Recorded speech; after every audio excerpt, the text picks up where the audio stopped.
This morning, authorities in northern Idaho say the man behind a deadly wildfire ambush is dead. We do believe that the suspect started the fire, and we do believe that it was an ambush and it was intentional. This was a total ambush.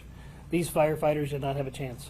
Local officials say a small brush fire broke out on Canfield Mountain, and as firefighters responded to the scene, someone began shooting at them with a sniper rifle, killing two and injuring a third. We've got two unresponsive battalion chiefs, gunshot wounds, multiple gunshot wounds. Two Coeur d'Alene firefighters are down. I'm pinned down behind Battalion 1's rig. It's clear to me that this fire was set intentionally to draw us in. Law enforcement from across Idaho and eastern Washington rushing to the scene.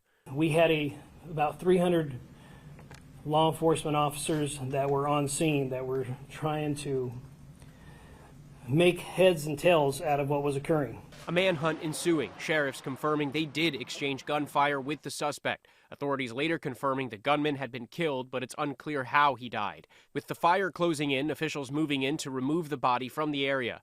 We had to scoop up that body, and we had to transport that body to a different location. Investigators now believe that man was the lone shooter. Based on the preliminary information, we believe that is the only shooter. A procession of law enforcement, firefighters, and ambulances brought the bodies of the two fallen firefighters to the medical examiner's office. Crowds gathering on a bridge, waving American flags to show their support. Officials saying there is no training for this kind of situation. We don't train for. It's not something we expect. It's not something our firefighters should have to deal with. Andrew Dimbert, ABC News, New York.